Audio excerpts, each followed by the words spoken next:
Hi, welcome to lesson 15 of the B2 Upper Intermediate course. So this is our third review lesson. My name's Stephanie, it's level B2 Upper Intermediate, and this is lesson 15. So in our review lessons, we look back at the previous 4 lessons and I give you lots of practice opportunity to review what we've studied. It's a really good opportunity to see if you have assimilated, if you have understood the concepts that we've covered.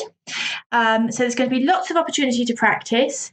And in this lesson, you will review narrative tenses, review vocabulary for travel, and review descriptive adjectives.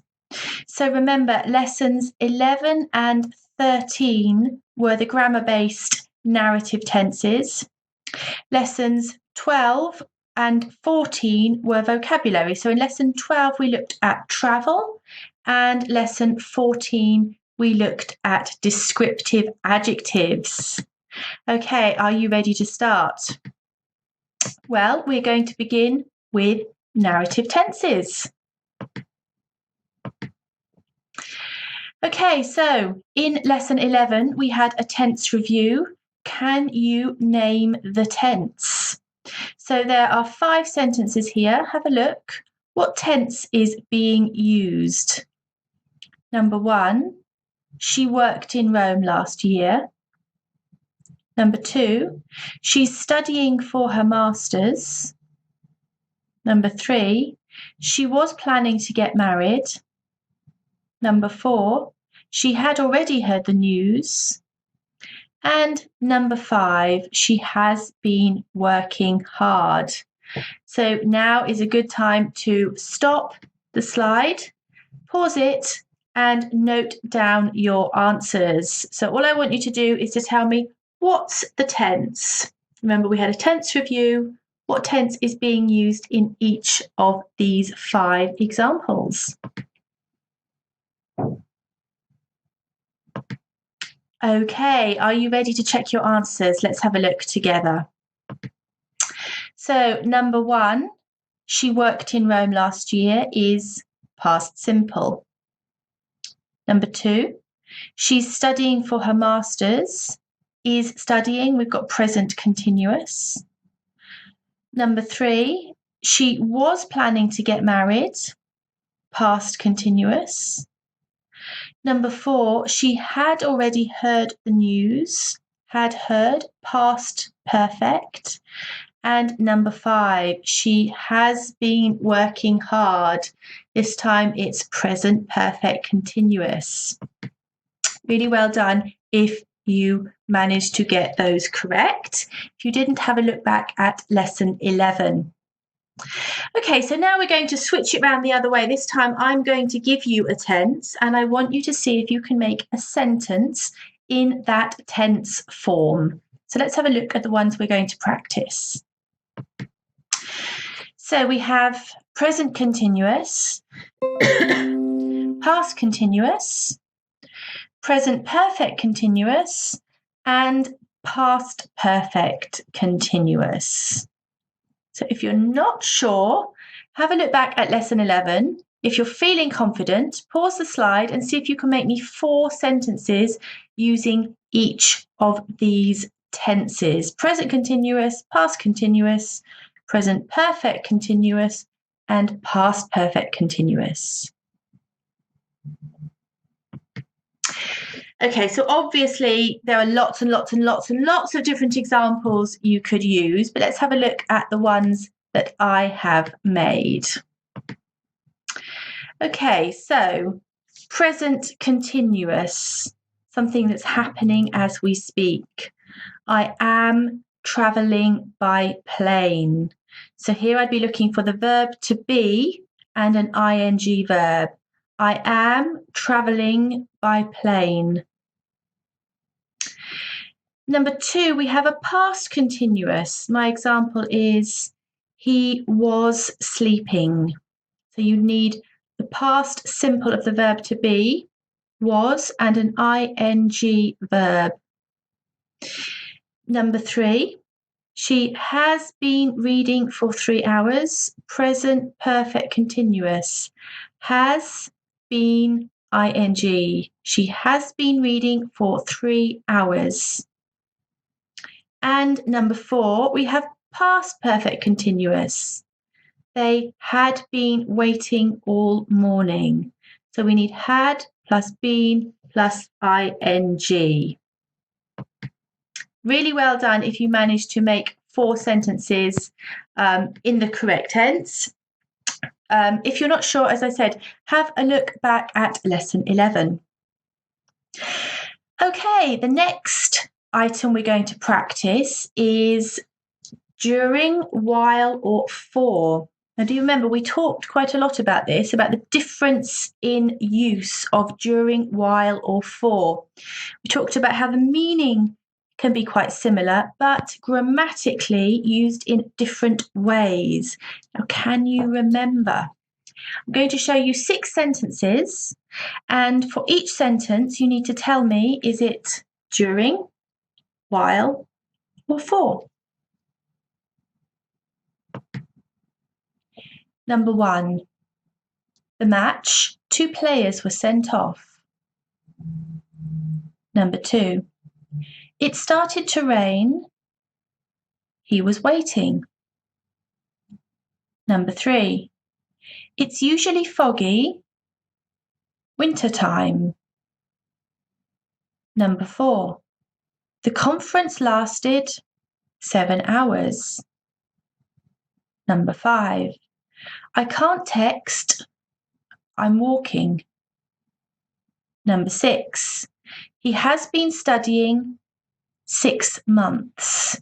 Now, I'll give you a clue here. There are 2 sentences with during, 2 sentences with while, and 2 sentences with for. Pause the slide and see if you can write in the correct option.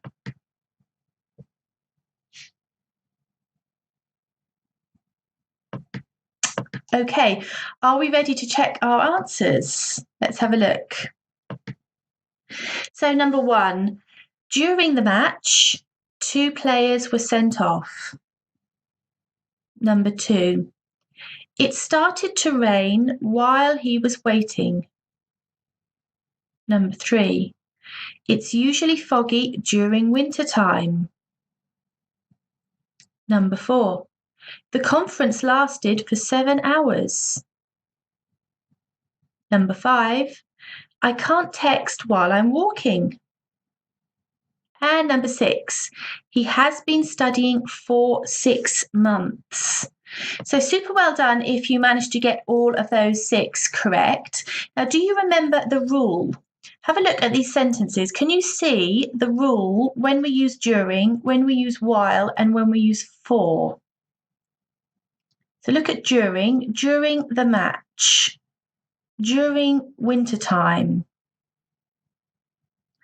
while he was, while I am, for 7 hours, for 6 months. So during is with a noun, during the match, during winter time. While is followed by a subject and a verb. While I am walking, while he was waiting. And for with a length of time, for 6 months or for 2 hours. Okay, well done if you got those right.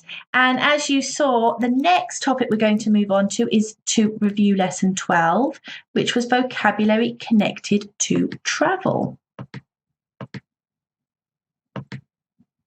Okay, so do you remember what we studied in lesson 12? Okay, well, we talked about the difference between the words journey, trip, and travel. So again, commonly confused words used in a very similar context, but they are used differently. And can you remember how and why? Let's practice. Okay, so for each sentence, you need to decide, is it journey, trip, or travel? Number 1. The train from London to Edinburgh lasts 5 hours. Number 2. How many business do you take every year? Number 3. Do you to work by train? Number 4. It was such a long... I'm exhausted. Number 5. I prefer to by plane. Number 6. Was the weather good? So pause the slide and choose the correct option. Okay, so can you remember the difference? Well, first let's check our answers and then we will talk about why these words are different. Number 1, the train journey from London to Edinburgh lasts 5 hours. Number 2, how many business trips do you take every year? Number 3, do you travel to work by train? Number 4, it was such a long journey, I'm exhausted. Number 5, I prefer to travel by plane. And number 6, how was your trip? Was the weather good? So remember, we're using journey when we're talking about something that's long and we're only talking about the moving part. So I talk about number 1, the train journey. Number 4, I'm talking about a long journey. Trip is for something much shorter, or if you're using something like a business trip, a shopping trip, a sightseeing trip, or if you're talking about the whole experience. For example, number 6, I'm asking about the weather. How was your trip? I'm talking about the hotel, the food, the weather. And travel, as we mentioned in lesson 12, is a verb, so you can't use it as a noun. So well done if you remembered and you managed to get those correct. Okay, we also looked in lesson 12 at the difference between British English vocabulary for travel and American English. So what I'm going to ask you to do now is to have a look at 2 lists of words. And what I want you to do is to connect the words with the same meaning. So one version is British English, one is American English. I want you to connect the words with the same meaning. So we have pavement, autumn, lift, return, motorway, city centre, underground, and you're going to match with elevator, round trip, subway, sidewalk, downtown, fall, and freeway. So for example, pavement, look at the list on the right side. Which word has the same meaning as pavement? Pause the slide and see if you can match the 7 pairs.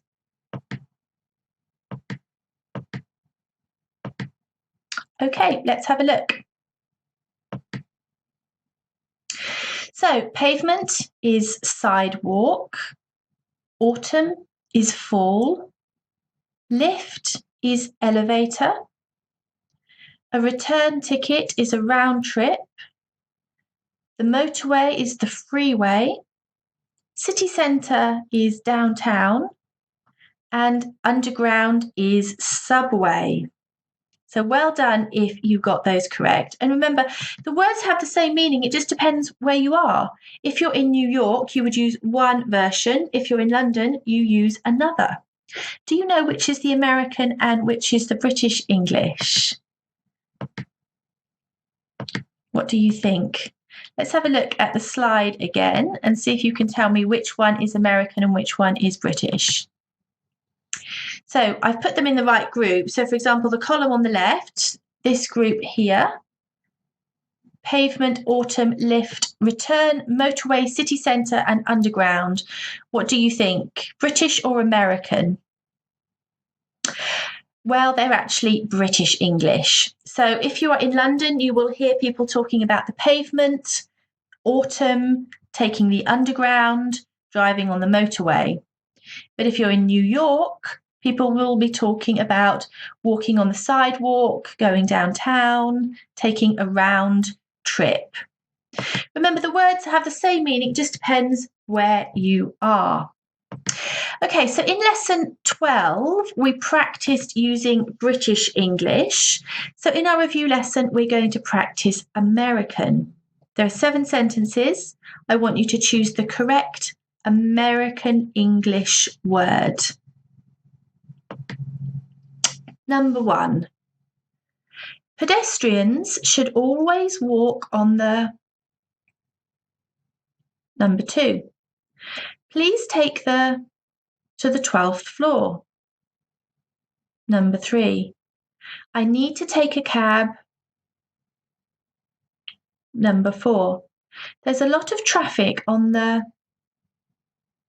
Number 5. It's a beautiful season to visit New York. Number 6. I would like to buy a ticket, please. And number 7. The is similar to the underground. So have a look back at the previous slide and choose the correct American English words to complete the gaps. Okay, let's check our answers. So number 1, pedestrians should always walk on the sidewalk. 2, please take the elevator to the 12th floor. 3, I need to take a cab downtown.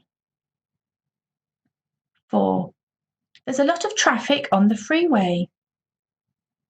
5, fall is a beautiful season to visit New York. 6, I'd like to buy a round-trip ticket, please. 7, the subway is similar to the underground. Well done if you managed to get those correct. And remember, it's just for your interest, the difference between British and American English. Usually if you're in America and you use British English, they will understand. And equally, if you're in Britain and you use American English, we will understand. But it's just so that you appreciate there is a difference in vocabulary sometimes. Okay, the final part of our review lesson, we are looking at lesson 14 when we talked about descriptive adjectives. So this is a lesson 14 review. I'm going to read you a short paragraph and I want you to tell me where the mistakes are. So can you spot the mistakes? The flight to Italy was really interesting because we flew over the Alps. As it only took 3 hours, I didn't feel tired, and when we landed, I was excited to explore Rome. The airport was a bit confused, but I wasn't worried as I had plenty of time. Seeing the Colosseum for the first time was amazed. I was not disappointed at all.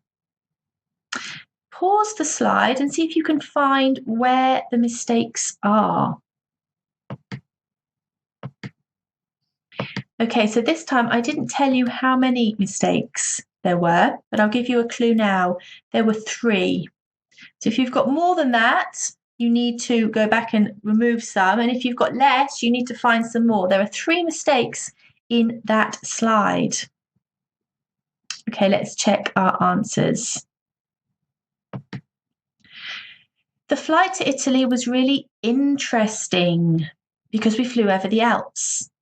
As it only took 3 hours, I didn't feel tired, and when we landed, I was excited to explore Rome. The airport was a bit confusing, but I wasn't worried as I had plenty of time. Seeing the Colosseum for the first time was amazing. I wasn't disappointed at all. So were those the 3 that you managed to find? Okay, so remember in the mistake, I used an ED form when I needed to use an ING. So I said interested instead of interesting. We have a look back at the mistake. The flight to Italy was really interested, but it should be the flight was interesting because, do you remember the rule with ED and ING adjectives? Okay, well, the rule, which is nice and easy to remember, is that you use ED to describe your feeling. I am or I was excited, amazed, bored, worried. But ING would describe a situation. It is or it was exciting, amazing, boring, worrying. Okay, so in lesson 14, we met lots of new adjectives and we practiced using them to describe different travel situations. So I'm going to show you three different travel situations. I want you to pause the slide and see if you can write down some adjectives about how you would feel in each situation.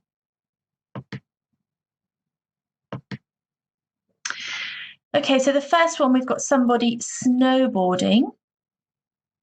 The second picture, we have a traffic jam. And the third picture, we have a palm tree and some sun loungers on a beach. So pause the video and see if you can tell me, how would you feel in each of these situations?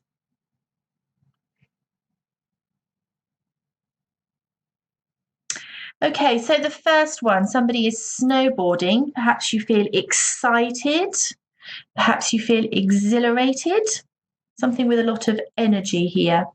Whereas number two, being stuck in a traffic jam, probably you feel frustrated, annoyed. And the third picture is the opposite again. Here, it's very relaxing situation, so you feel very relaxed. Okay, so let's move on. And this time I'm going to ask you to have a look at some anagrams to describe travel.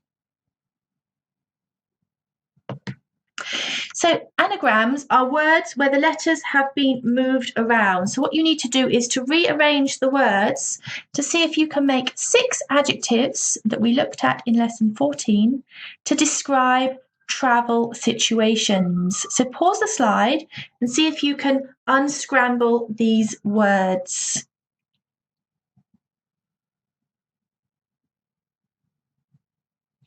Okay, let's have a look at the answers.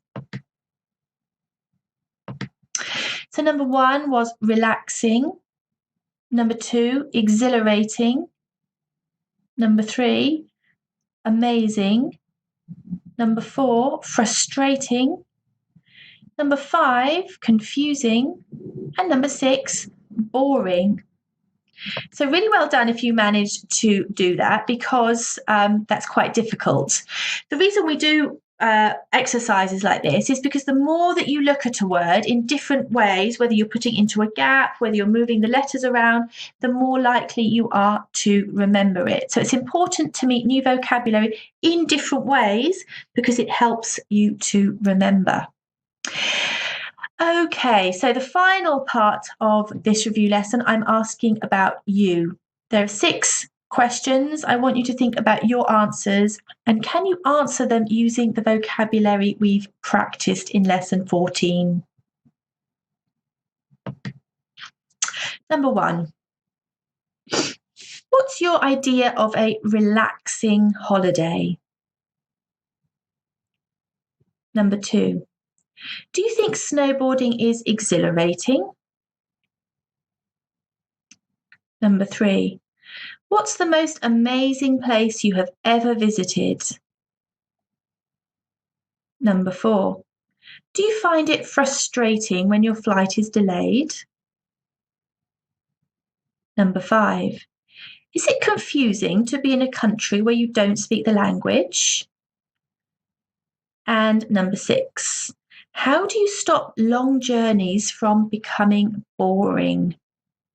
So pause the slide and see if you can note down what would your answers be for these questions, and try to use some of the descriptive adjectives that we've been practicing. Okay, so that's the end of review lesson 15. Remember, there is also a test slide for you to practice, and I will see you next time for lesson 16, which is a grammar-based lesson. And in lesson 16, we are going to be looking at the passive tense. Not sure what it is? Don't worry, join me for lesson 16 and we will find out together. Goodbye.